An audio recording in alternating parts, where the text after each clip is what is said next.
सभी को नमन, अभिवादन, प्रणाम।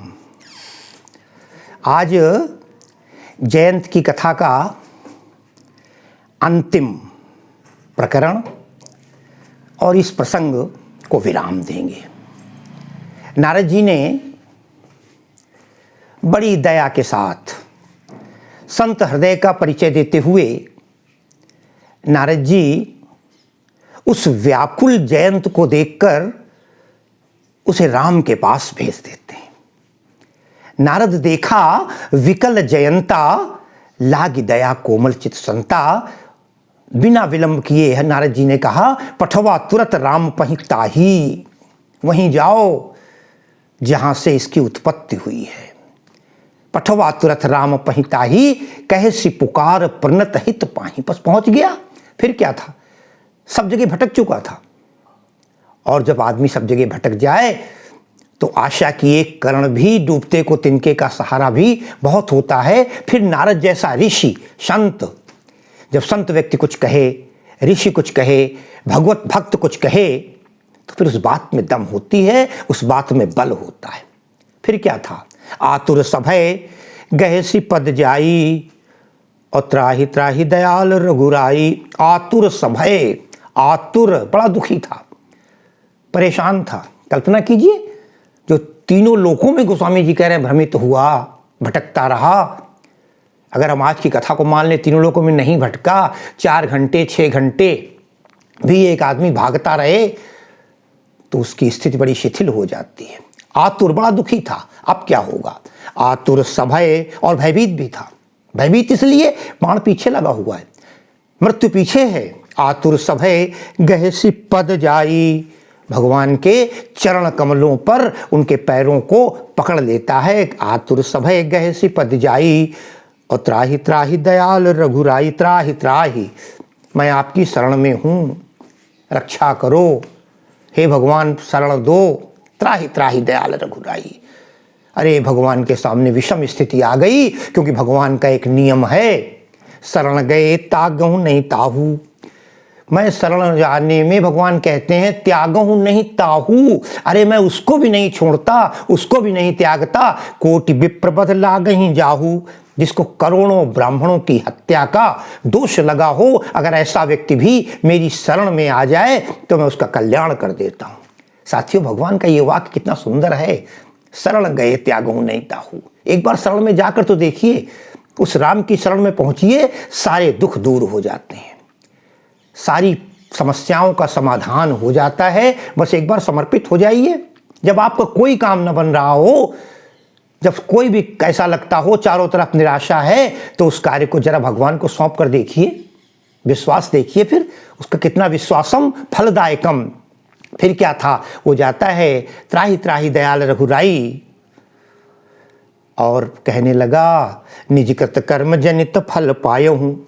जो मैंने किया उसका फल पा गए। निज कृत कर्म, आदमी अपने कर्मों का ही तो फल पाता है। कर्म प्रधान विश्व रचि राखा, और जो जस करिए सो तस फल चाखा। कहता है, निज कृत कर्म जनित फल पायो, और अब प्रभु साय शरण तजी आयो। हे भगवान, अब मैं आपकी शरण में आया हूँ, अब मैं आपकी शरण में आया हूँ। इस शरण में आए हुए शरणागत की रक्षा कीजिए। भगवान ने कहा, अरे भाई, तुम तो बल देखने आए थे, सठ चाहत रघुपति बल देखा, तो तुमने बल देखा कि नहीं देखा, ये तो बता दो मुझे एक बार, क्योंकि मुझे तुम्हें मारने का उद्देश्य नहीं था, और तुम्हारी इच्छा भी तो पूरी करनी थी। तुम भक्त भावना से ही सही, किसी रूप में सही, तुम मुझसे कुछ चाहते थे, हमारे शक्ति का प्रदर्शन या हमारे बल का वो प्रदर्शन देखना चाहते थे कि मुझ में ताकत है या नहीं। भगवान ने मन ही मन में मुस्कुरा के कहा, बल देखा।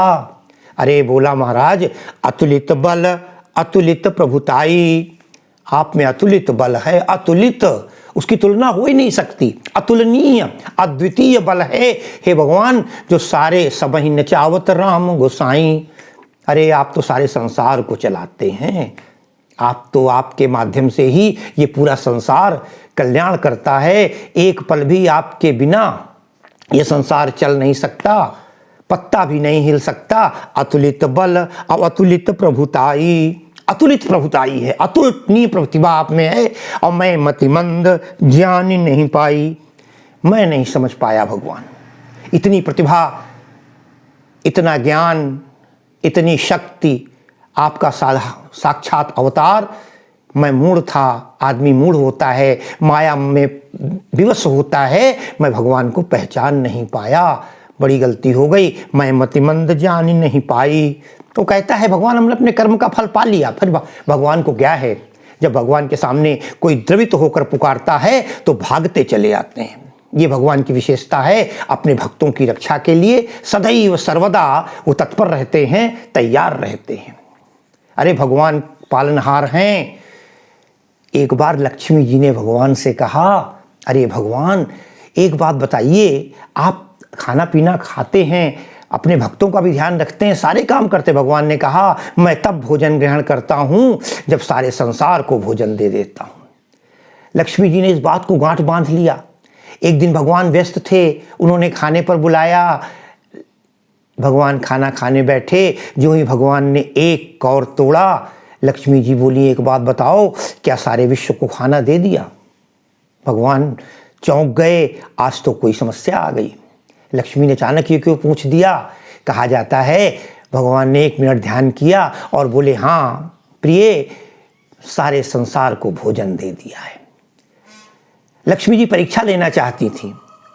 उन्होंने अपनी बालों से, जूड़े से एक छोटी सी डबिया निकाली, डबिया को खोला और खोलने के बाद चौंक जाती हैं। उन्होंने डबिया में एक चींटी को बंद कर दिया था। ये भी तो एक जीव है, ये भी एक प्राणी है और भगवान के निकट है, भगवान की प्रिया के निकट है, भगवान के घर में है। देखते हैं इसको भोजन देंगे क्या। जब देखा तो वो चींटी चीनी का दाना, शक्कर का दाना पकड़े हुए चुग रही थी। साथियों, लक्ष्मी जी ने प्रणाम किया। ऐसे हैं भगवान, जो शरण में आता है, जो उनके निकट जाता है, वो उसका पूर्ण पालनहार करते हैं। आज जयंत नाम का वो कौआ, इंद्र का वो बेटा, जिसने उनका बल देखना चाहा, मगर पीड़ा है, आतुर है, दुखी है। ध्यान रखिएगा, भगवान अपने भक्तों के दुख के आंसू पोंछ लिया करते हैं। एक बार कष्ट तो हो, कष्ट है, आप पुकारिए, अवश्य आएंगे। गलती तो हमारी यही हो जाती है, कई बार हम कष्ट में तो उन्हें पुकारते हैं, लेकिन सुख के दिनों में भूल जाते हैं। साथियों, जब भगवान द्वारिकापुरी जाने लगे कृष्ण, तब कुंती से बोले, बुआ मैं द्वारिका जा रहा हूं, अगर कुछ मांगना हो वरदान मांग लो। उन्होंने कहा क्या करेंगे? इनका नहीं पता, नहीं भेंट हो न हो, जो चाहे आप मांग सकती हैं, आपकी इच्छा पूरी करेंगी, आप मातृ तुल्य हैं, बुआ हैं। कुंती ने कहा, हे कान्हा, हे गिरधारी, हे मोहन, एक काम करो, मुझे बुढ़ापे में बड़ा कष्ट देना। चौंक गए कन्हैया, ये क्या कह रही हो बुआ, बुढ़ापे में कष्ट? बोली हाँ, क्यों? कहने लगी, जब कष्ट होता है तभी तो तुम ध्यान आते हो, तभी तो तुम रपट पड़े, तब हरि गंगा। जब कष्ट होता है तब तुम ध्यान आते हो। उनका इसलिए मुझे बहुत दुख चाहिए। दोहा है ना कि दुख में सुमिरन सब करें और सुख में करे न कोय, जो सुख में सुमिरन करे तो दुख काहे होए। अरे भगवान को सुख में स्मरण करो। भगवान तो बराबर रास्ता देखते हैं, हमारा भक्त कब हमें बुलावे, कब हमारे पास आवे और हम उसकी मदद कर दें। हम ही भगवान को दूर कर दिया करते हैं, भगवान से विरल होते रहते हैं, भगवान से हम विमुख हो जाते हैं। भगवान हमसे विमुख नहीं होते, वो तो कहते हैं सम्मुख गए तो जहु नहीं ताहू, कोट विप्र पद ला गई जाहू। और फिर क्या था, भगवान ने कहा, जब ये देखा बड़ा दुखी है तो देर नहीं लगाई भगवान ने। देखें क्या किया, सुनि कृपाल अति आरती बानी, और एक नयन करी तजा भवानी। सुनि कृपाल अति आरती बानी, अति आरत, अत्यंत आर्त वाली वाणी होनी चाहिए, पुकारने वाली। ध्यान रखिएगा, पुकारने में मंदिर के दरवाजे पर जाकर बहुत लोग चिल्लाते हर हर महादेव, जय शंभू काशी, श्री राम जय राम, जय जय राम, जय बजरंगबली। भगवान वो वाणी में आर्तपना नहीं होता। जब आर्त की वाणी होती है, हृदय से निकली हुई वाणी होती है, तो भगवान दौड़ते हुए चले आते हैं। चाहे द्रौपदी की रक्षा करनी हो, चाहे गज की रक्षा करनी हो, या किसी अन्य की रक्षा करनी हो, अजामिल की रक्षा करनी हो, भागते हुए आए हैं। तो सुनि कृपाल अति आरत वाणी, आर्त वाणी सुनी। और सुनने के बाद भगवान ने क्या किया, भगवान ने कहा कि अगर इसने इतना बड़ा परीक्षा ली है, ये तो एक प्रेरणा बन जाएगा, ये तो समाज के लिए एक उपदेश बन जाएगा। लोग कहेंगे भगवान की भी परीक्षा ले लो, अपने से बड़ों की परीक्षा ले लो, श्रेष्ठ जनों की परीक्षा ले लो, तो ये अच्छी बात नहीं है। व्यक्ति को किसी की परीक्षा इस रूप में नहीं लेनी चाहिए। इसलिए भगवान ने कहा इससे कुछ ना कुछ फल तो मिलना चाहिए। भगवान ने क्या किया, गोस्वामी जी लिखते हैं, सुनि कृपाल अति आरती बानी और एक नयन करी तजा भवानी, एक नयन करी तजा भवानी। बोले ये बाण तो निकल चुका है और ये लगा हुआ है, अब हम एक ऐसा काम करते हैं कि तुम्हें कोई कुछ न कुछ कहीं ना कहीं तो ये व्यवधान बन करके किसी न किसी अंग को तो नष्ट करेगा ही।